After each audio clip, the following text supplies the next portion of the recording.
আঞ্চলিক রাজনীতিতে ভারতের মূল্যবান এক বাজির ঘোড়া ছিলেন শেখ হাসিনা। পারিবারিক জীবনেও শেখ হাসিনা ছিলেন একজন অসৎ স্ত্রী। নিজের স্বামী ওয়াজেদ মিয়ার সাথে এক প্রকার সম্পর্ক ছিন্ন করে মৃণাল কান্তি দাসের সাথে সম্পর্কে জড়িয়ে পড়েন হাসিনা। ভয়াবহ বিপদের মুখে কি পড়তে যাচ্ছেন নির্বিচারে নিজ দেশের ছাত্র জনতা হত্যার দায়ে অভিযুক্ত বাংলাদেশের ক্ষমতাচ্যুত সাবেক প্রধানমন্ত্রী শেখ হাসিনা আর স্বৈরাচার হিসেবে খ্যাত শেখ হাসিনাকে আশ্রয় দিয়ে ভারতকেই নিজেদের নানা বিপদ বিব্রতকর পরিস্থিতির মুখে ঠেলে দিয়েছে। শেখ হাসিনা মনে করছিল কিয়ামত পর্যন্ত ক্ষমতায় থাকবে। শেখ হাসিনা পরনের কাপড়টা লইয়া কোনো মতে পলাইছে। পরিস্থিতি আসলে তাদের নেতারাই বলেছিল 5 লাখ 10 লাখ লোক মারা যাবে। সেই ওয়াদুল কাদের সাথে কোথায় আছেন আল্লাহ ভালো জানেন। অবশেষে বেরিয়ে এলো শেখ হাসিনা ঘরে স্বামী রেখে কার সাথে পরকীয়ায় মেতেছিলেন, কি সম্পর্ক ছিল শেখ হাসিনার সাথে মৃণাল কান্তি দাসের। শেখ হাসিনার যৌবনকালের সব জানতে হলে ভিডিওটি না টেনে একদমই শেষ পর্যন্ত দেখার অনুরোধ রইল। শেখ হাসিনার সাবেক ব্যক্তিগত সহকারী ও আওয়ামী লীগ নেতা বীর মুক্তিযোদ্ধা মতিউর রহমান রেন্টু আমার ফাঁসি চাই নামে বই লিখেন শেখ হাসিনাকে নিয়ে। সেই বইয়ের একটি অংশে তিনি তুলে ধরেন শেখ হাসিনার ফেন্সিডিল খাওয়ার একটি ঘটনা। আবে কাঁঠাল রানী শোন হাসিনা শোন, সামার একটা তুই একটা সামারের সামার গায়ের জোর দেখাও কাঁঠাল রানী হাসিনা। অবশেষে হাসিনা সরকারের সকল কুকর্ম ফাঁস হয়ে গেল ইন্ডিয়া জতে। প্রিয় দর্শক, জানিয়ে দেবো এইমাত্র পাওয়া সংবাদ। শুরুতে শুনছিলেন সংবাদ শিরোনাম, এবার শুনছেন বিস্তারিত। দর্শক, আরও কিছু নেতাকর্মীদের গোপন কিছু ফুটেজ প্রকাশিত হয়েছে, সেটা আপনারা দেখলেই বুঝতে পারবেন। সেই সাথে আছে আরও পিনাকি ভট্টাচার্য কি তথ্য প্রকাশ করেছে সেটা কিন্তু দেখতে পারবেন। দর্শক, আপনাদেরকে একটা রিকোয়েস্ট করে দিই, যারা এই ধরনের নিউজ লাইভ দেখতে পছন্দ করেন দেরি না করে এই চ্যানেলটি সাবস্ক্রাইব করে বেল আইকনটি অল করে দেবেন, তাহলে দেশের সকল আপডেট খবর এবং রাজনৈতিক খবর সবার আগে কিন্তু আপনারা দেখতে পারবেন। দর্শক, আরেকটি জিনিস লক্ষ্য করে দেখতে পাচ্ছেন, আপনারা সাম্প্রতিকভাবে জানতে পারছেন যে সেনা হেফাজতে অনেক নেতাকর্মী রয়েছে, তাহলে তাদেরকে কবে বাংলাদেশে বের করে দেবে উন্মুক্তভাবে? সবাই ডিম ছুঁড়ে মারবে, জুতা ছুঁড়ে মারবে, কারণ কিনা তারা যে পাপ করেছে এর শাস্তি অবশ্যই বিএনপি তাদেরকে দেবেই, এরকমই কিন্তু গুঞ্জন শোনা আছে। প্রিয় দর্শক, সেই সাথে আমরা কিন্তু চাই বাংলাদেশ সুস্থ একটি নির্বাচন হয়ে যাক। তো ডক্টর ইউনূস সাহেব কি বলছেন এবং হাসিনা সরকারে কি হইতে পারে বিস্তারিত দেখবেন। তার আগে ছোট্ট রিকোয়েস্ট, যারা লাইক দেননি লাইক দিয়ে একের পর এক ধারাবাহিকভাবে আজকে নিউজটি দেখতে থাকুন। অবশেষে বেরিয়ে এলো শেখ হাসিনা ঘরে স্বামী রেখে কার সাথে পরকীয়ায় মেতেছিলেন, কি সম্পর্ক ছিল শেখ হাসিনার সাথে মৃণাল কান্তি দাসের। শেখ হাসিনার যৌবনকালের সব জানতে হলে ভিডিওটি না টেনে একদমই শেষ পর্যন্ত দেখার অনুরোধ রইল। শেখ হাসিনার সাবেক ব্যক্তিগত সহকারী ও আওয়ামী লীগ নেতা বীর মুক্তিযোদ্ধা মতিউর রহমান রেন্টু আমার ফাঁসি চাই নামে বই লিখেন শেখ হাসিনাকে নিয়ে। সেই বইয়ের একটি অংশে তিনি তুলে ধরেন শেখ হাসিনার ফেন্সিডিল খাওয়ার একটি ঘটনা। দর্শক, সাবেক প্রধানমন্ত্রী শেখ হাসিনার যৌবনকালে সকল কুকর্ম ফাঁস হয়ে গিয়েছে। তিনি কিভাবে পরকীয়া করতেন তা প্রমাণ সহ ভিডিওতে দেখতে পারবেন। কিভাবে তার স্বামী ওয়াজিদ মিয়ার আড়ালে পরকীয়া করতেন মৃণাল কান্তি দাসের সাথে, তা দেখলেও রীতিমতো চমকে যাবেন। অন্যদিকে শেখ হাসিনা ফেন্সিডিল খেতেন, এরকমই একটি গোপন ভিডিও ভাইরাল হয়ে গেছে। আসুন এই বিষয়টি নিয়ে গোপন তথ্যগুলো জেনে আসি। অবশেষে বেরিয়ে এলো শেখ হাসিনা ঘরে স্বামী রেখে কার সাথে পরকীয়ায় মেতেছিলেন, কি সম্পর্ক ছিল শেখ হাসিনার সাথে মৃণাল কান্তি দাসের। এছাড়াও শেখ হাসিনার শরীরে কোথায় কি আছে, এমনকি বিশেষ চিহ্ন সম্পর্কে কিভাবে জানলো মৃণাল কান্তি দাস। সব প্রশ্নের উত্তর জানতে এবং শেখ হাসিনার যৌবনকালের সব জানতে হলে ভিডিওটি না টেনে একদমই শেষ পর্যন্ত দেখার অনুরোধ রইল। তাহলে চলুন ভিডিওটি শুরু করা যাক। শুরুতেই জেনে নেই শেখ হাসিনার সাথে তার স্বামী ডক্টর ওয়াজেদ মিয়ার অস্বাভাবিক সম্পর্ক এবং মৃণাল কান্তি দাসের অবৈধ আগমনের ঘটনা। শেখ হাসিনা 1981 সালের 17ই মে বাংলাদেশে আসার পর থেকে তার স্বামী ডক্টর ওয়াজেদ মিয়ার সাথে স্বামী স্ত্রী হিসাবে কখনোই একটি দিন বা একটি রাত কাটাননি। এমনকি তার স্বামী ডক্টর ওয়াজেদ প্রথম থেকেই মৃত্যুর আগ পর্যন্ত মহাখালীর আণবিক কমিশনের কোয়ার্টারেই কাটিয়েছেন। শেখ হাসিনা বাংলাদেশে আসার পর তার মহাখালী ডক্টর ওয়াজেদ মিয়ার কোয়ার্টারে থাকলেও ওয়াজেদ মিয়া থাকতেন ওই কোয়ার্টারের ভেতরের রেস্ট হাউসে। দুজনে দুজনের সাথে দিনে রাতে দেখা সাক্ষাৎ তো দূরের কথা, মুখোমুখিও হতেন না। স্বামীর কোয়ার্টারে থাকার সময় এবং পরবর্তীতে ধানমন্ডির 32-এর পিত্রালয়ে বঙ্গবন্ধু ভবনে থাকতে শেখ হাসিনা নিয়মিত রুটিন মাফিক প্রতিদিন সন্ধ্যার ঠিক 1 ঘন্টা আগে গোসল করে পাউডার পারফিউম মেখে লম্বা চুলের বেনি করে চকচকে নতুন শাড়ি ব্লাউজ পরে খুবই পরিপাটি হয়ে কাউকে সঙ্গে না নিয়ে শুধুমাত্র জিপ গাড়ি এবং ড্রাইভার জালালকে সাথে নিয়ে বেরিয়ে যেতেন এবং ঘন্টা দুয়েক পর ফিরে আসতেন। শুধু ওই সময়ে ওই অজ্ঞাত স্থানে যাওয়া ছাড়া শেখ হাসিনা আর কখনোই জিপ গাড়ি নিয়ে একা বের হতেন না। ওই সময় এবং ওই অজ্ঞাত স্থান ছাড়া যেখানেই তিনি যেতেন তার সাথে সকলকে অবশ্যই সঙ্গে নিয়ে যেতেন। তাহলে গোপনে কোথায় যেতেন শেখ হাসিনা? মূলত 1987 সালে মুন্সিগঞ্জ হরগঙ্গা কলেজ ছাত্র সংসদের ভিপি তরুণ যুবক মৃণাল কান্তি দাসের সাথেই শেখ হাসিনার পরিচয় হয় এবং পরিচয়ের পর থেকেই মৃণাল কান্তি দাস 32 নম্বরে বঙ্গবন্ধু ভবনে দিবা রাত্রি সর্বক্ষণিকভাবেই থাকতে শুরু করেছিলেন। শেখ হাসিনা তখন ওই বাড়িতেই থাকতেন। এরপর থেকেই শেখ হাসিনা রুটিন মাফিক সন্ধ্যার আগে অজ্ঞাত স্থানে যাওয়া ছেড়ে দিয়েছিলেন। এরপর থেকেই অধিক রাত পর্যন্ত, এমনকি গভীর রাত পর্যন্ত বঙ্গবন্ধু ভবনের লাইব্রেরি কক্ষে ভেতর থেকে দরজা লাগিয়ে মৃণাল কান্তি দাস আর শেখ হাসিনার কুটকুট করে কথা বলতেন এবং খিলখিল করে হাসতেন। শেখ হাসিনার কাছে মৃণালের গ্রহণযোগ্যতা এতটাই বেড়ে গেল যে তা সকলের ঈর্ষার কারণ হয়ে দাঁড়ালো। মৃণাল হয়ে উঠল শেখ হাসিনার সবচেয়ে ঘনিষ্ঠ ব্যক্তি। মৃণালের ক্ষমতা এতটাই বেড়ে গেল যে 1990 সালে আওয়ামী লীগের কেন্দ্রীয় কমিটির জেনারেল সেক্রেটারি সৈয়দা সাজেদা চৌধুরীকে অপমান অপদস্থ করে বঙ্গবন্ধু ভবন থেকেই বের করে দিয়েছিলেন। এরপর একদিন বঙ্গবন্ধু ভবনে মৃণাল সহ 4-5 জন তাস খেলছিল। বেলা তখন 3টে কি 3:30। এমন সময় শেখ হাসিনার একমাত্র আপন মামা আকরাম মামু এসে কুভঙ্গিতে কুইঙ্গিত করে বলেছিলেন, এই মৃণাল যাও না, তোমার জন্য না খেয়ে বসে আছে। মৃণাল তার বন্ধুদের সামনেই তার ক্ষমতা প্রদর্শনের জন্য জবাব দিয়েছিলেন, আরে থাকতে দেন না কিছুক্ষণ না খেয়ে। ব্যাপারটা এমন ছিল যে মৃণাল খেতে যাচ্ছে না, তাই শেখ হাসিনা না খেয়ে মৃণালের প্রতীক্ষা করছেন। এরপর একদিন মৃণাল শেখ হাসিনার উপরে রাগ করে চলে গেল। শেখ হাসিনা নিজে গিয়ে রাগ ভাঙিয়ে মৃণাল কান্তি দাসকে বঙ্গবন্ধু ভবনে নিয়ে এসেছিলেন। 1991 সালে শেখ হাসিনা নির্বাচনে হারার পর মৃণাল বিভিন্ন অসন্তুষ্টিকর কারণে হাসিনাকে আবার ছেড়ে চলে যায়। শেখ হাসিনা নিজে 3বার মৃণালকে ফিরিয়ে আনতে যান, কিন্তু সে আর ফিরে আসে না, বরং শেখ হাসিনার সাথে তার দৈহিক সম্পর্কের কথা প্রচার করতে থাকে।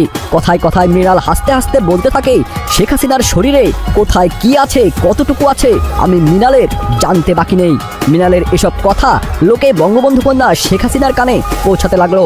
বছর কয়েক পরেই বাংলার নতুন শতাব্দী 1401 সালের 1 বৈশাখ প্রত্যুষে অন্য কেউ আসার আগেই মৃণাল কান্তি দাস 29 নম্বর মিন্টু রোডের দোতলায় বারান্দায় এসে বঙ্গবন্ধু কন্যা শেখ হাসিনার সাথে দেখা করলে শেখ হাসিনা দূরে ঘাস খেতে থাকা একটি ছাগলকে দেখিয়ে মৃণালকে বলেন, দেখ ওইটা হলো তুই। শেখ হাসিনার সাবেক ব্যক্তিগত সহকারী ও আওয়ামী লীগ নেতা বীর মুক্তিযোদ্ধা মতিউর রহমান রিন্টু আমার ফাঁসি চাই নামে একটি বই লিখেন শেখ হাসিনাকে নিয়ে। পরবর্তীতে সেই বইটি শেখ হাসিনা সরকার নিষিদ্ধ ঘোষণা করেন এবং রিন্টু সহ তার পরিবার বিদেশে পালিয়ে যায়। সেই বইয়ের একটি অংশে তিনি তুলে ধরেন শেখ হাসিনার ফেন্সিডিল খাওয়ার একটি ঘটনা। সেই ঘটনার বিস্তারিত থাকছে আমাদের আজকের এই আয়োজনে। এই বইয়ের বাকি অংশগুলো সহ রাজনৈতিক অঙ্গনের নানান ইতিহাস ও তথ্য পেতে আমাদের চ্যানেলটি সাবস্ক্রাইব করে বেল বাটনটি প্রেস করে রাখুন। তিনি লিখেন, বঙ্গবন্ধু কন্যা শেখ হাসিনা অবশ্য আগে কখনো ফেন্সিডিল খেতেন না। 91 সালে নির্বাচনে হেরে যেয়ে বিরোধী নেত্রী হিসেবে 29 নং মিন্টু রোডের সরকারি বাসায় ওঠার পর থেকেই সর্দি কাশি লেগেই থাকতো, ঘুম হতো না, নাক দিয়ে সবসময় পানি ঝরতো, মাথা ব্যথা করতো, টেনশনে ঘুম হতো না। বিশেষ করে বক্তৃতা দেওয়ার সময় গলা ভেঙে যেত। বক্তৃতা দেওয়ার সময় গলা বসে দেওয়া ছিল সবচেয়ে বড় অসুবিধা। ডক্টর এস এম মালিক অনেক হোমিওপ্যাথি ঔষধ খাইয়েছেন। ডক্টর এস এম মালিকের কাছ থেকে শত শত শেষে হোমিওপ্যাথি ঔষধ খেয়েও কোনো ফল হচ্ছিল না। জননেত্রী বঙ্গবন্ধু কন্যা শেখ হাসিনা ভালো হচ্ছিলেন না। ডক্টর মালিক এই সকল ঔষধের জন্য কোনো পয়সা নিতেন না। যদি পয়সা নিতেন তাহলে নিশ্চয়ই বলা হতো পয়সা নেওয়ার জন্য ডাক্তার মালিক অযথা নেত্রীকে ওইসব ঔষধ খাওয়াচ্ছেন। ডক্টর মালিকের হোমিওপ্যাথি ঔষধের সাথে চলতো তুলসী পাতার রস, জ্যৈষ্ঠ মধু, কিন্তু কোনো কিছুতেই কিছু হচ্ছিল না। অবশেষে একদিন ডক্টর এস এম মালিক এক বোতল ভারতীয় ফেন্সিডিল নিয়ে এলেন এবং বঙ্গবন্ধু কন্যাকে বলেন, নেত্রী 2 চামচ করে দিনে 3 বার এই ওষুধ খান, দেখবেন সর্দি চলে যাবে, খুশখুশি কাশ চলে যাবে, গলা ভাঙবে না, মাথা ধরা চলে যাবে, রাতে ভালো ঘুম হবে। একজন বলল, হাই এটা তো ফেন্সিডিল আপা, এটা খেয়ে মানুষ নেশা করে। মালিক ভাই, এটা আপনি কি আনলেন? ডক্টর এস এম মালিক বললেন, রাখো তোমাদের কথাবার্তা, নেত্রী এই ঔষধ আমাদের দেশেই ছিল, আমরা কত প্রেসক্রাইব করেছি, এটা খুব কার্যকরী এবং ভালো ঔষধ। এরশাদ আমলে শুধু এই ওষুধটা ব্যান করেছে। নেত্রী আপনি খেয়ে দেখেন, যদি আপনার অসুবিধা দূর না হয় তবে আমাকে বলবেন। এটা 92 সালের প্রথম দিকের কথা। এরপর থেকে 2 চামচ করে দিনে 3 বার, আর যেদিন মিটিং থাকে, জনসভা থাকে, বক্তৃতা থাকে, সেদিন 5 থেকে 6 চামচ করে দিনে 3 থেকে 4 বার, এমনকি চায়ের লিকারের সাথে মিশিয়ে জনসভার মঞ্চে গিয়ে গলা ঠিক করে রাখার জন্য বক্তৃতার আগ মুহূর্ত পর্যন্ত। লম্বা বক্তৃতা হলে বক্তৃতার মাঝেও শেখ হাসিনা ফেন্সিডিল খেতে লাগলেন। এইভাবে বছর 2-3 নেত্রী নিয়মিত প্রতিদিন ফেন্সিডিল খেলেন। পরবর্তী পর্যায়ে তিনি আর ফেন্সিডিল ছাড়তে পারলেন না। যখনই তিনি ফেন্সিডিল ছেড়েছেন তখনই পুরোপুরি সেই রোগ ব্যাধি, সর্দি, গলা খুশখুশি, বক্তৃতার সময় গলা ভেঙে যাওয়া, ঘুম না হওয়া ইত্যাদি আবার পেয়ে বসে। তাই ডক্টর এস এম মালিক বঙ্গবন্ধু কন্যা শেখ হাসিনাকে নিয়মিত ফেন্সিডিল দিতে থাকলেন আর নেত্রীও খেতে থাকলেন। বঙ্গবন্ধু কন্যা শেখ হাসিনার মনোযোগ আকর্ষণ করার জন্য জিজ্ঞেস করা হলো, আপা ঢাকার খবর কি? নেত্রী কাব্যিক সুরে বললেন, কেউ কারো নাহি ছাড়ে সমানে সমান। তারপর বললেন, দিয়ে এসেছি লাগিয়ে যা হয় হোক। আজ নেত্রীর অনেকগুলো পথসভা আছে। পথসভা মানে রাস্তার ধারে জনসভা। নেত্রীর আজ অনেক বক্তৃতা করতে হবে, গলা গরম রাখতে হবে। গলা বসে গেলে বা ভেঙে গেলে বক্তৃতা চলবে না। আবার ওদিকে ঢাকার পরিস্থিতি গরম, তাই আজ একটু বেশি ফেন্সিডিল খেতে হচ্ছে। বেলা 11টায় কক্সবাজারের জনসভা শুরু হলো। এর মধ্যে ঢাকার পরিস্থিতির গুরুতর অবনতি ঘটার সংবাদ এলো। রাষ্ট্রপতি আব্দুর রহমান বিশ্বাস ও জেনারেল নাসিমের এই সংঘাতে ঢাকা ক্যান্টনমেন্ট কার নিয়ন্ত্রণে এটা বোঝা যাচ্ছে না। তবে সাভার ও গাজীপুর ক্যান্টনমেন্টে রাষ্ট্রপতি আব্দুর রহমান বিশ্বাসের পক্ষে এটা বোঝা গেল এই কারণে যে জেনারেল নাসিমের নির্দেশে ঢাকা অভিমুখে আসা যশোর, রংপুর, বগুড়া এবং ময়মনসিংহ ক্যান্টনমেন্টের সৈনিকদের প্রতিরোধ করার জন্য নবম পদাতিক ডিভিশনের জিওসি মেজর জেনারেল ইমামুজ্জামানের নির্দেশে সাভার ক্যান্টনমেন্ট সৈনিকেরা আরিচাঘাটে অবস্থান নেয় এবং ফেরি চলাচল বন্ধ করে দেয় ও নদী পার হওয়ার অপেক্ষায় থাকা দৌলতিয়া এবং নগরবাড়ি ঘাটের সৈনিকদের নদী পার হওয়ার চেষ্টা করলে ডুবিয়ে দেওয়া হবে বলে ওয়্যারলেসের মাধ্যমে হুঁশিয়ার করে দেওয়া হয়। এদিকে ময়মনসিংহ থেকে আসা সৈনিকদের রাস্তায় ব্যারিকেড দিয়ে গাজীপুরের সৈনিকরা আটকে দেয়। কুমিল্লার ময়নামতি, চিটাগাং, বান্দরবন প্রভৃতি ক্যান্টনমেন্টের অবস্থা বোঝা যায় না। শেখ হাসিনা ইতোমধ্যে 7টি পথসভায় বক্তৃতা করেছেন। ঢাকা থেকে খবর এলো ঢাকার রাস্তায় ট্যাঙ্ক নেমেছে, কিন্তু কার পক্ষে নেমেছে, অর্থাৎ লড়াইয়ে কে জিতেছে? শেখ হাসিনা আবারও বেডরুমে চলে গেলেন। ঢাকা থেকে আগত সফর সঙ্গী মোটরসাইকেল আরোহী ঢাকায় ফোন করে তার স্ত্রীকে বলল, তুমি যাও আওয়ামী লীগ অফিসে এবং আওয়ামী লীগের নেতাকর্মীদের বাসায়, যে বলো বঙ্গবন্ধু কন্যা শেখ হাসিনা নির্দেশ দিয়েছেন মিছিল বের করতে এবং মিছিলে স্লোগান দেবে, জেনারেল নাসিম জিন্দাবাদ, রহমান বিশ্বাস নিপাত যাক। তত্ত্বাবধায়ক সরকার প্রধান বিচারপতি হাবিবুর রহমানের বক্তৃতা নেত্রী শুনলেন এবং আবার বেডরুমে চলে গেলেন। বেডরুমে গিয়ে নাজিব ও বাহাউদ্দিন নাসিম বঙ্গবন্ধু কন্যাকে সার্কিট হাউসে ছেড়ে অন্যত্র পালিয়ে যেতে পরামর্শ দিলে তিনি বলেন, আমি কোথায় যাব, তার চেয়ে দেখো কি হয় বলে শেখ হাসিনা পুরো আধা বোতল ফেন্সিডিল খেয়ে শুয়ে পড়লেন। মাঝরাতে মোটামুটি নিশ্চিত হওয়া যায় যে জেনারেল নাসিম এই লড়াইয়ে পরাজিত। সকালবেলা জননেত্রী শেখ হাসিনা বলেন, নাসিম পরাজিত হয়েছে, ভালো হয়েছে, ওকে আমি ফেব্রুয়ারি মাসে ক্ষমতা নিতে বলেছিলাম, ও তখন ডাক দেখিয়েছে, পরাজিত হয়েছে, ঠিক হয়েছে। সকাল 9টার ফ্লাইটে বঙ্গবন্ধু কন্যা শেখ হাসিনা চট্টগ্রাম থেকে ঢাকায় ফিরলেন। সেনাবাহিনীর প্রধান লেফটেন্যান্ট জেনারেল আবু সালেহ মোহাম্মদ নাসিম বীর বিক্রম বরখাস্ত গ্রেফতার হলেন। এরপর থেকে আর কোনোদিন বঙ্গবন্ধু কন্যা শেখ হাসিনা জেনারেল নাসিমের নাম বিন্দু বিসর্গ উচ্চারণ করলেন না। শেখ হাসিনার বিরুদ্ধে খুনের মামলার সেঞ্চুরি। সেনা অভ্যুত্থানে দেশ থেকে পালিয়ে যাওয়া প্রাক্তন প্রধানমন্ত্রী শেখ হাসিনার বিরুদ্ধে এখনো পর্যন্ত 100টিরও বেশি খুনের মামলা দায়ের হয়েছে। তার মধ্যে 8টি মামলা দায়ের হয়েছে আন্তর্জাতিক অপরাধ ট্রাইব্যুনালের, আর 92টি মামলা হয়েছে দেশের বিভিন্ন থানায়। যদিও প্রতিদিনই যেভাবে মুজিব কন্যার বিরুদ্ধে মামলা দায়ের হচ্ছে, তাতে মোট মামলার সংখ্যা ডাবল কিংবা ট্রিপল সেঞ্চুরি ছাড়াতে পারে। কোটা আন্দোলন ঘিরে গত 16 জুলাই থেকে উত্তপ্ত হয়েছিল বাংলাদেশ। ছাত্র সংগঠন বৈষম্য বিরোধী ছাত্র আন্দোলনে ডাকা কর্মসূচি ঘিরে অগ্নিগর্ভ হয়ে ওঠে গোটা দেশ। পুলিশের সঙ্গে বিক্ষোভকারীদের সংঘর্ষে প্রাণ হারান অনেকে।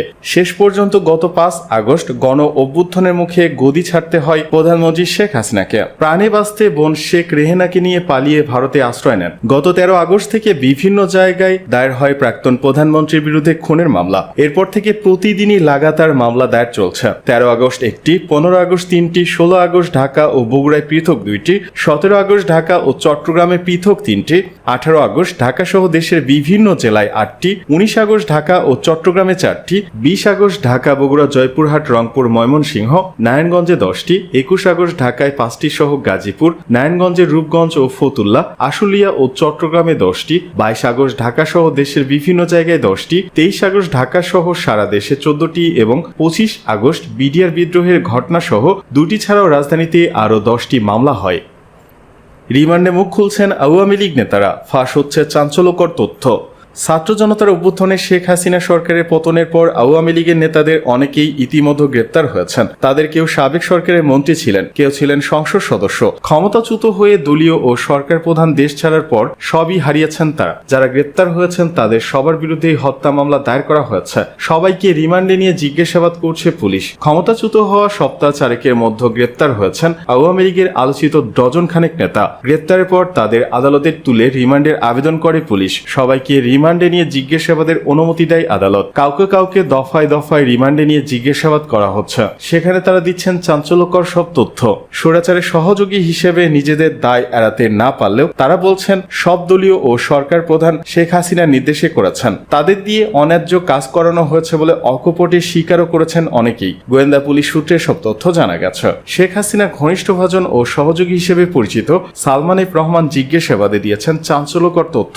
তিনি দাবি করেছেন নতুন নতুন প্রকল্প বের করার তাগাদা দিতেন শেখ হাসিনার পরিবারের সদস্যরা। নতুন প্রকল্প মানেই বড় অঙ্কের কমিশন। এর সবকিছুই জানতেন শেখ হাসিনা, তবে তিনি কখনো তাতে না করেননি। সালমান এফ রহমানের বরাত দিয়ে তদন্ত সংশ্লিষ্ট সূত্র জানায়, এসালামের মাধ্যমে দেশ থেকে পাচার হওয়া 1.5 লাখ কোটি টাকার অর্ধেকই শেখ রেহেনা এবং সজীব অজের জয়কে দেওয়া হয়েছে। বাংলাদেশ ব্যাংকের তৎকালীন গভর্নর আব্দুর রব তালুকদারের সরাসরি তত্ত্বাবধানে এসব অনিয়ম হয়। তবে এসব বিষয়ে কেউ কথা বলার সাহস পাননি। কেবল অর্থ পাচার নয়, দেশের ইস্টার্ন রিফাইনারি চিনিকল হাতিয়ে নিল এস আলমের বিষয়ে সবাই ছিল একেবারে নীরব। সালমান এফ রহমান জানান, শেখ পরিবারের অতি লোভের কারণে দেশের অর্থনৈতিক অবস্থা এতটা শোচনীয় হয়েছে, তাতে সবসময় সায় দিতেন সরকারের শীর্ষস্থানীয় কিছু ব্যক্তি। শেখ হাসিনাকে বোঝাতে গিয়ে অনেকেই ছিটকে পড়েছেন, কারণ তিনি সব সময় তার নিজের সিদ্ধান্তে একেবারে অটল থাকতেন বলে দাবি সালমানের। দফায় দফায় রিমান্ডে যাওয়া সাবেক আইনমন্ত্রী আনিসুল হক দাবি করেন, তিনি এবং সালমান এফ রহমান কোটা আন্দোলনের পক্ষে ছিলেন।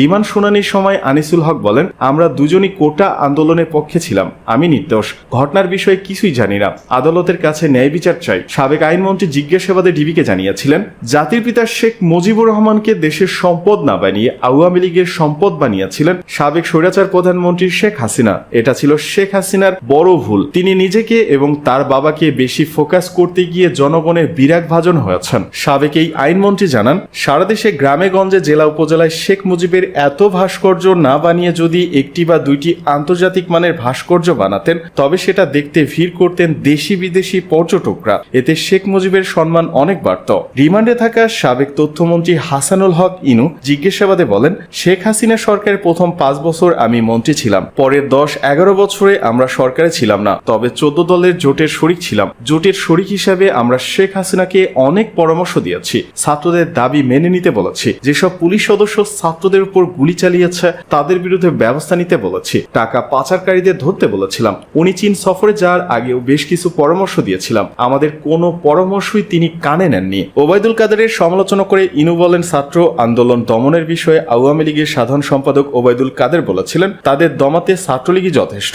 এই মন্তব্যটি ছাত্র জনতার উপর বিরূপ প্রতিক্রিয়া সৃষ্টি করেছিল। এ সময় এই আন্দোলনের জন্য ওবায়দুল কাদেরকেই দায়ী করেন ইনু। জিজ্ঞাসাবাদে ওয়ার্কার্স পার্টির সভাপতি রাশেদ খান মেননও শেখ হাসিনার করা সমালোচনা করেন, বলেন, 1975 সালে জাতির পিতা শেখ মুজিবুর রহমানকে সপরিবারে হত্যার কারণে এদেশে মানুষের প্রতি চরম ক্ষোভ ছিল শেখ হাসিনার, তাই তার আচার আচরণ এমন ছিল যে দেশের মানুষ মরুক বা বাঁচুক এ নিয়ে কোনো মাথা ব্যথা নেই। তিনি চেয়েছিলেন শুধু ক্ষমতা, আজীবন ক্ষমতায় থাকার লোভ তাকে পেয়ে বসেছিল, এই মানসিকতাই তার জন্য কাল হয়েছে। মেনন বলেন, ছাত্র জনতার আন্দোলন কেন্দ্র করে আওয়ামী লীগ সরকারের পতনের আগে তৎকালীন প্রধানমন্ত্রী শেখ হাসিনাকে আমরা অনেক পরামর্শ দিয়েছিলাম, তিনি আমাদের কোনো কথাই শোনেননি। ডিবি সূত্র জানিয়েছে, শিক্ষামন্ত্রী থাকাকালে ঘুষ, বাণিজ্য সহ নানা অভিযোগ বিষয়ে দীপুমণিকে জিজ্ঞাসাবাদ করা হয়েছে। তিনি অনেক অভিযোগের কথাই স্বীকার করেছেন, বিশেষ করে টাকার বিনিময়ে উপাচার্য ও অধ্যক্ষ নিয়োগের কথা স্বীকার করেছেন আওয়ামী লীগের এই যুগ্ম সাধারণ সম্পাদক। ডিবি হেফাজতে রিমান্ডে থাকা সাবেক ডেপুটি স্পিকার শামসুল হক টুকু অবৈধ সম্পদ অর্জন বিষয়ে বলেন, আমার কোনো অবৈধ সম্পদ নেই, আমার বাবার ব্যবসা ছিল, আমার যা সম্পদ সবই ওই ব্যবসার মাধ্যমে অর্জিত। তিনি দাবি করেন, আমি তখন স্বরাষ্ট্র প্রতিমন্ত্রী ছিলাম, তখন মন্ত্রী ছিলেন অ্যাডভোকেট সাহারা খাতুন, যা করার তিনিই করেছেন। সূত্র জানিয়েছে, রিমান্ডে মুখ খুলেছেন সাবেক ডাক, টেলিযোগাযোগ ও তথ্য প্রযুক্তি প্রতিমন্ত্রী জোনাদ আহমেদ পলক। তিনি জানিয়েছেন, সাবেক প্রধানমন্ত্রী পুত্র সজীব অজের জয়, শেখ রেহেনা পুত্র রাদন সিদ্দিক ববি, সাবেক বিদ্যুৎ ও জ্বালানি প্রতিমন্ত্রী নসরুল হামিদ বিপু এবং সাবেক পররাষ্ট্র প্রতিমন্ত্রী শাহরিয়ার আলম এবং CRI সিন্ডিকেট কিভাবে দুর্নীতির রম রাজত্ব কায়েম করেছিল। জিজ্ঞাসাবাদে এনটিএমসির প্রাক্তন মহাপরিচালক মেজর জেনারেল অবসরপ্রাপ্ত জিয়াউল আহসান জোরপূর্বক গুম এবং হত্যার ভয়ঙ্কর তথ্য দিয়েছেন বলে জানা গেছে। এখন বুঝছেন তো, কার্ল রানের আমেরিকা সফর পুরাই ফেল। এটা যেমন তেমন ফেল না, সাধারণত ফেল করলে একই ক্লাসের ছাত্রকে রেখে দেওয়া হয়, কিন্তু হাসিনা এমনই ফেল করেছে যে এখন ডিমোশন খাবে, তার মানে গদির থেকে তাকে নেমে যেতে হবে। দুইটা প্রধান কারণে কার্ল রানি আমেরিকাতে গেছিল। পয়লা কারণ হইল জাতিসংঘ সাধারণ পরিষদের অধিবেশনের সুযোগে তার ওই যে স্বামী পরিত্যক্ত অপদার্থ মাইয়া আছে না পুতুল, তার বিশ্ব স্বাস্থ্য সংস্থার পরিচালক হওয়ার যে খায়েশ জন্মেছে সেটা পূরণ করার জন্য শেষ চেষ্টা করা। আর দ্বিতীয়ত, আমেরিকার রাজধানী ওয়াশিংটন ডিসিতে যেহেতু যাইতেছে, তো মার্কিন ঊর্ধ্বতন কর্মকর্তাদের সাথে বৈঠকের চেষ্টা করা, যাতে করে তাদের হাতে পায়ে ধইরা সে কোনো রকমের ক্ষমাতে থাকার একটা রাস্তা বের করতে পারে। সেই সাথে তার ওই যে তার সিরা পুত্র আছে না জয়, ডাকাত, ওই যে পেজগিতে পড়ছে, সেই থেকে তার কোনো রকমের ছুটায় আনা যায় কিনা তার একটা ফোন দিয়ে তালাশ করা। যাই হোক, ওই জয় তো কুত্তা নিয়ে বসে থাকে, হ্যাঁ, তো ও কুত্তাটা গলে সুন্দর আছে, আপনারা কিন্তু সবাই এটার সাথে একমত হওয়া লাগবে। ওর কুত্তাটা সুন্দর আছে, ওর কত পছন্দ আছে, পছন্দ ভালোই আর কি, বউ যাওয়ার পর থেকে কুত্তা নিয়ে বসে থাকে। যাই হোক, এই কারণে কার্ল রানির পুরা সফর পুরাপুরি ব্যর্থ হয়েছে। কেমনে ব্যর্থ হয়েছে সেটা একটু বলি। আপনাদের মনে আছে না যে তার ওই যে যোগ্যতাহীন মাইয়াকে কার্ল রানি জাতিসংঘের অঙ্গ প্রতিষ্ঠান বিশ্ব স্বাস্থ্য সংস্থার দক্ষিণ পূর্ব এশিয়া দপ্তরের পরিচালক পদে মনোনয়ন দিছে, মানে নিজের মাইয়াকে নিজে মনোনয়ন দিছে। কোনোদিন এটা হয় না, দুনিয়ার কোন প্রধানমন্ত্রী, কোন প্রেসিডেন্ট তার নিজের মাইয়াকে নিজে মনোনয়ন দিবেন একটা আন্তর্জাতিক প্রতিষ্ঠানের জন্য। উদ্দেশ্য হইল ক্ষমতা হারানোর আগে মায়াটার একটা বন্দোবস্ত করা, এমনিতেই স্বামী সাইডা দিছে। তো এই দপ্তরটা নয় দিল্লিতে।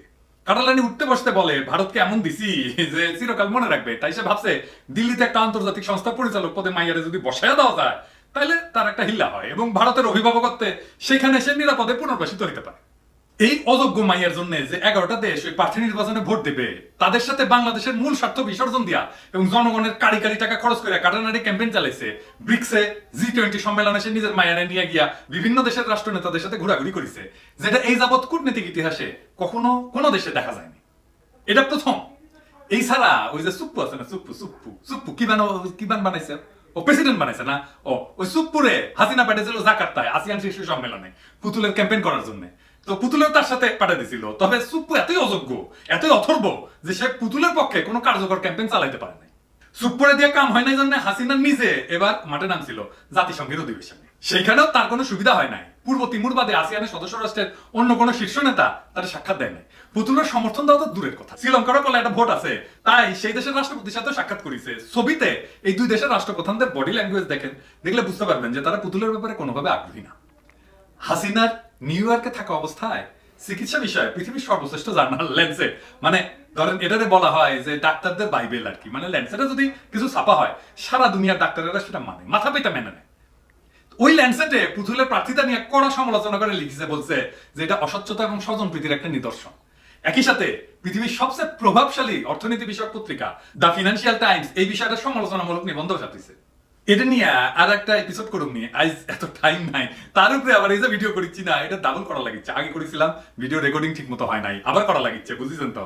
তো যাই হোক, বুঝতে পারছেন যে কাটাল রানী তার অযোগ্য মাইয়ারের যে নমিনেশন দিছে তাতে দুনিয়ার প্রভাবশালী মহল, বিশেষ করে স্বাস্থ্য বিষয়ক মহল, সেটাকে প্রবলভাবে প্রত্যাখ্যান করছে, ছুঁড়া ফেলে দিছে। এরপরে ওই প্রার্থী তার আর কোনো ভবিষ্যৎ থাকে না। এই কারণে আসিয়ানের রাষ্ট্রগুলি তাকে কোনো ধরনের সমর্থনের ইঙ্গিত পর্যন্ত দেয়নি। শ্রীলঙ্কা এই বিষয়ে অনুরোধ শুনতে শুনতে এতই বিরক্ত হয়েছে যে তারা বাংলাদেশ থেকে হাওলাত করেছিল না কিছু টাকা, সেই টাকা সব ফেরত দিয়ে দিচ্ছে, $200 মিলিয়ন। তো এই সমস্ত গার্বেজ যেন তাদের আর শুনতে না হয়। হাসিনা বদ্ধ উন্মাদ হইতে পারে, কিন্তু তা বললে সারা দুনিয়া তো আর পাগল হয়ে যায় না, তাই না? এরপর পরই কাটাল রানীর মাথায় পড়লো মরার উপর খাড়ার ঘা। মার্কিন পররাষ্ট্র দপ্তরের শীর্ষস্থানীয় কর্মকর্তা আজরা জোয়া এবং ডোনাল্ড লু তার সাথে দেখা করে তার উপরে একটা ঠাটা নাজিল করে দিলেন। কাটাল রানীকে তারা জানাই দিলেন যে তার অনুগতদের একটা বিশাল সংখ্যার ব্যক্তিদের উপরে আমেরিকা ভিসা নিষেধাজ্ঞা রেস্ট্রিকশন জারি করেছে। আপনারা আজরা জোয়া এবং ডোনাল্ড লুর সাথে কাটাল রানী আর আলগা মোমেনের শুকাইয়া যাওয়া মুখের ছবিগুলো দেখলেই বুঝতে পারবেন যে এই ঠাটা কি সাংঘাতিক ছিল। আর পাশাপাশি দেখবেন ডোনাল্ড লুর মুখে বিজয়ের হাসি। ডোনাল্ড ভাইজান, আপনার বিশাল ধন্যবাদ। আমরা বাংলাদেশিরা পিশাচিনীর নির্মম শাসনে পিষ্ট হইয়া কথাও বলতে পারি না, হাসা তো দূর কি বাত। এই বদ বেটিরা শান্টিং দেওয়ার পরে যে আপনি হাসি দিচ্ছেন, এটা সেটা মনে করেন সারা বাংলাদেশের জনগণের পক্ষে দিচ্ছেন, যা দিচ্ছেন সত্যি ফাইন। এর কয়েকদিন আগে কাটাল রানী তার সাঙ্গপাঙ্গুরা বাইডেনের সাথে সেলফি তুলেছিল, সেটা নিয়ে কত না নাচানাচি করেছে আর বলিছে যে আমেরিকার সাথে তাদের সর্বোচ্চ পর্যায়ে ডিল হয়ে গেছে। তারপরে কাউয়া কাদের আবার কইছে তলে তলে নাকি আমেরিকার সাথে সব ফায়সালা হয়ে গেছে। তো আমেরিকা সেটা দেখে মুসকি মুসকি হাসিছে, অপেক্ষা করেছে কাটাল রানী কখন আমেরিকার মাটিতে এসে পা দিবে। তারপরে তাকে তারা কায়দা করে জয় বাংলা করে দিছে। কি কাওয়া কাদের আর আমি বাকশালী স্পেন্সাররা, তোমরা এখন নিশ্চয়ই বুঝবার পারছো যে আমেরিকা যখন দেয় তখন এমন কইরাই দেয়। ভিসা রেস্ট্রিকশন খায়া কাটাল রানী যে লুলা হয়ে পড়ছে সেটা প্রমাণ মিলে। সে যখন একটা সংবাদ সম্মেলনে বলে তার পোলার উপরে স্যাংশন দিলে, তার অর্থ সম্পত্তি আমেরিকা বাজেয়াপ্ত করলে তার কিছু আসে যায় না, কারণ কাটাল রানী আর তার পোলার নাকি বাংলাদেশ আছে। কত টাকা মারিছে তাইলে দেখেন, অত টাকা বাজেয়াপ্ত করলে, সম্পত্তি বাজেয়াপ্ত করলে তার নাকি কিছু আসে যায় না। দেখেন আঙ্গুর ফল কত টক। জয় যে বিশাল একটা বাড়ি খাইছে সেটা তার মায়ের কথাতে প্রকাশ হয়েছে বলে আমরা বড়ই আনন্দ পেয়েছি। এতে হয়রান হলে চলবে? তোমার পরিবার শুদ্ধ বাকি জীবন তো জেলে কাটাবা। এখনো বুঝো না কোন জাহান্নাম অপেক্ষা করতেছে তোমার জন্য। বাংলাদেশের মানুষের জীবন, 18 কোটি মানুষের জীবন তামা তামা করে দিছো, জাহান্নামের আগুনে জ্বালাইছো, তোমার জীবন তামা তামা করে দেওয়া হবে। কারণ নাকি বলি তো ঠিকানা যদি হয় বাংলাদেশ, তাহলে তোর পোলা আমেরিকায় কুত্তে নিয়ে বসে থাকে কেন? লজ্জাও নাই এই পিশাচিনীর? কিছুদিন আগে বলছিল 7 সমুদ্র পাড়ি দিয়া আমেরিকায় কেন যাবো, আমাদের অন্যান্য মহাদেশ আছে, তারপরে তুই কেন গেলি আমেরিকা? হ্যাঁ, কি করবার গেছিস? ভিসা রেস্ট্রিকশনে বাড়ি খেয়া সকল লাজ লজ্জা বিসর্জন দিয়া লুলা অবস্থায় কাটাল রানী হাজির হয় ওয়াশিংটনে। আমরা জানতে পারি যে ভারতীয় কোনো মহলের সহায়তা সে পর্যন্ত চেষ্টা করতেছিল আমেরিকার মন্ত্রী পর্যায়ে কারোর সাথে অফিসিয়ালি দেখা করার। তারপরে কি হয়েছে সেটা তো জানেন, জ্যাক সুলিভান এসে বাংলাদেশ এমবেসিতে এসে শান্টিং দিয়ে গেছে। বা জ্যাক সুলিভানের সাথে আবার সে আবার নেগোসিয়েট করতে গেছিল। হ্যাঁ, কি নেগোসিয়েট করতে গেছিল জানেন? ওর পোলার বিরুদ্ধে যে মামলা টামলা আছে না, ওইটা থেকে যেন পোলাকে দয়া কইরা যেন আমেরিকা ছাড় দেয়। আমেরিকা কইছে হবাল লয়, তার মানে মিটিং ভেঙে গেছে। তার মিটিং ভেঙে গেছে, ওই মিটিং আর শেষ করতে পারেনি, কিন্তু তিনটা কথা কয়া দিছে তারে। এক, অবাধ, সুষ্ঠু এবং অংশগ্রহণমূলক নির্বাচনে আমেরিকার কোনো ছাড় নাই, আমেরিকার পজিশন চেঞ্জ হয় নাই, এবং তার জন্য এটা যদি না হয় তার জন্য শেখ হাসিনা নিজে রেসপন্সিবল থাকবে।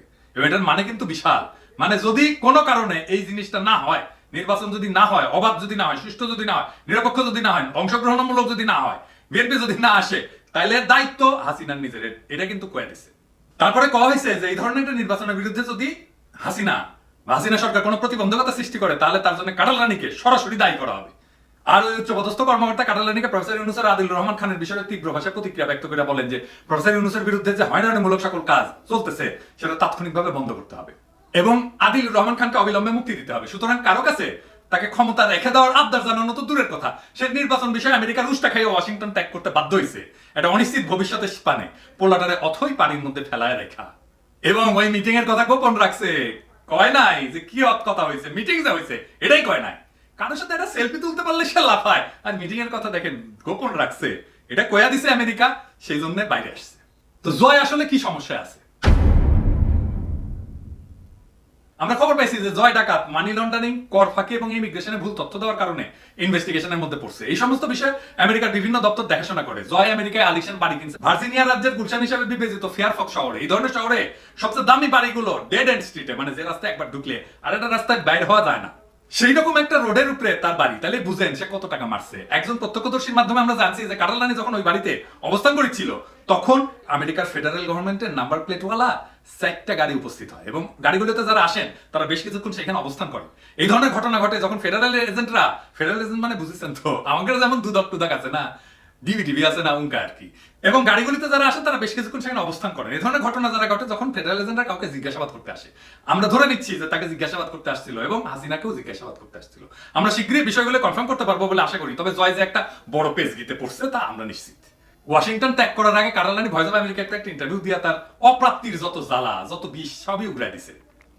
আমি তো এটা নিয়ে একটা এপিসোড করেছি, তাই না? যদি না দেখে থাকেন তাহলে দেখে নিয়েন, ওই যে শতরূপার সাথে। তো যাই হোক, আমেরিকার উদ্দেশ্যে সে বলে স্যাংশন দিলে আমেরিকায় আসবো না, না আসলে কি আসা যায়, আমাদের দেশে এখন যথেষ্ট কর্মসংস্থানের সুযোগ আছে, কাজেই আমরা দেখবো কি করে তারা। চিন্তা করে দেশের স্বার্থের প্রতি কতটুকু দায়িত্ব জ্ঞানী হলে কেউ এই ধরনের কথা বলে। ইউরোপ আমেরিকায় রপ্তানি করে চলে আমাদের দেশের কারখানাগুলি, সেখানে এই কারণে কর্মসংস্থান হয়। টুঙ্গি পাড়ার কবর পূজা কইরা কোনো কর্মসংস্থান হয় না। আমেরিকা যদি এটা শুনে আরেকটু টাইপ দেয়, তাহলে কর্মসংস্থান তো কাটাল রানীর হাসিনার মধ্যে ঢুকে যাবে। কাটাল রানী যখন আমেরিকা উচ্চ পর্যায়ে কারোর সঙ্গে দেখা করার তদবির করতেছিল, তখন ঢাকায় তার লেসপেন্সাররা, বিশেষ কইরা বিচার বিভাগ ধ্বংসকারী কুলাঙ্গার আইনমন্ত্রী আনিসুল হক, এটা ধারণা দেওয়ার চেষ্টা করছে যে বেগম জিয়াকে চিকিৎসার জন্য বাইরে যেতে দেওয়ার বিষয়টা সরকারের সক্রিয় বিবেচনায় আছে। এই পিশাচিনী যখন কারোর সাথে সাক্ষাৎ পেল না, তখন ভয়েস অফ আমেরিকাকে সে বলল বিদেশে যাইতে হলে বেগম জিয়াকে জেলে ফিরে যাইতে হবে। এই বেআইনি মন্ত্রী আনিসুল হক খালেদা জিয়ার আবেদন নাকচ কইরা দিল। তারপরে চিন্তা করেন কত বড় অমানুষ হইলে। কাটাল রানী একজন গুরুতর অসুস্থ বর্ষিয়ান মহিলা, যিনি 3-3বারের প্রধানমন্ত্রী ছিলেন, একজন সাবেক রাষ্ট্রপতির স্ত্রী, তার জীবনটাকে একটা দর কষাকষির অস্ত্র হিসেবে ব্যবহার করেছে আমেরিকার কোন সিনিয়র অফিসারের সাথে দেখা করার সুযোগ পাওয়ার জন্য। চিন্তা করেন। উল্টা দেখেন, বেগম জিয়া কিন্তু স্পষ্টভাবে জানাই দিয়েছেন যে তিনি কোনো শর্ত মাইনে চিকিৎসার জন্য বিদেশে যাবেন না। এটাই হইল বেগম জিয়ার সাথে কাটাল রানীর তফাৎ। ওই যে কয় না যে কোথায় রাজরানী আর কোথায় সুতমা রানী, তো বেগম জিয়া হইতেছে রাজরানী আর কাটাল রানী হইতেছে সুতমা রানী। সে যখন দেশে ফিরে আসছে, এখন কিন্তু সে একটা মরণ কামড় দেওয়ার চেষ্টা করবে, একটা মারপিট শুরু করবে। এটা শুনে ডরায় যায় না, আমি এটা অনেক আগে থেকে কইয়া আসতেছি যে ওই মরণ কামড় দিবে। মরণ কামড় মরার লক্ষণ। মরণ কামড় দিছে মানে ওর মরণ কাছে এসেছে। সে কোনো প্রকার একটা নিষেধাজ্ঞার ভোট করার চেষ্টা করবে, সেটার জন্য জাতিকে যত বড় মূল্যই দিতে হোক না কেন। এই কাজে সে ব্যবহার করবে প্রশাসন, আদালত, পুলিশকে, বিশেষ করে পুলিশের 1 ডজন কর্মকর্তা। এদেরকে নাম দিছি ডার্টি ডজন। হ্যাঁ, তো এই নামে একটা সিনেমাও আছে। যাই হোক, তাদেরকে সে লেলাইয়া দিবে গণতন্ত্র, মানবাধিকার এবং অবাধ সুষ্ঠু অংশগ্রহণমূলক নির্বাচনের দাবিতে যারা মাঠে নামছে তাদের বিরুদ্ধে। কারা কারা আছেন এই ডার্টি ডজনের মধ্যে?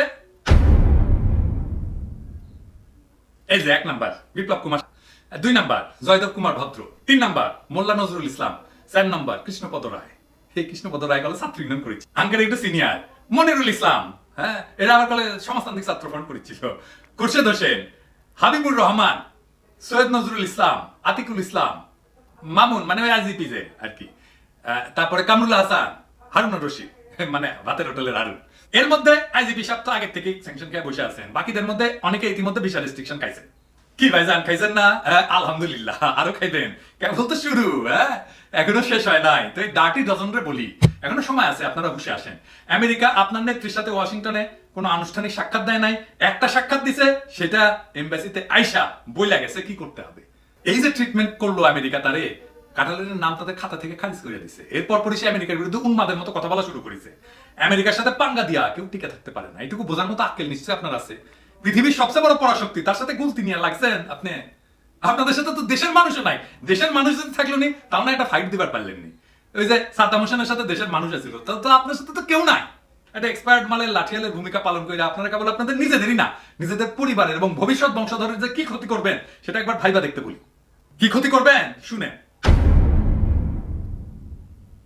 এই যে আমেরিকা ভিসা রেস্ট্রিকশন দিচ্ছে, সেটা আপনাদের বিষয়ে সাক্ষ্য প্রমাণ ভালোভাবে পর্যালোচনা করার পরে আপনি ভালো কইরা আমেরিকা স্টেট ডিপার্টমেন্টের ঘোষণাটা পড়ে দেখেন, সেখানে কতটা বলা আছে। এইটার মানে হলো যারা রেস্ট্রিকশন খাইছে বা খাবে তাদের প্রত্যেকের উপরে আমেরিকা একটা ফাইল তৈরি করেছে। আপনারা করেন না ফাইল, আমাদের নামে করেন নাই ফাইল, উনকা ফাইল আপনাদের নামে তৈরি হয়েছে। আপনারা তো ভালো করে জানেন যে আমাদের দেশে পুলিশ, এনএসআই, ডিবি, ডিজিএফআই যদি কারোর নামে একটা ফাইল খুলে তাহলে সেই লোকের খাওয়া দাওয়া ঘুম সবই লাটে উঠে যায়। আমার নামে একটা ডিজিএফআই ফাইল খুলেছিল, আমার দেশ তারা লেগেছে। তাও তো আমি তো একজন অ্যাক্টিভিস্ট, আমার তো সারা দুনিয়ার জায়গা আছে, তাই না? আমি তো রিফিউজি স্ট্যাটাস পাইছি।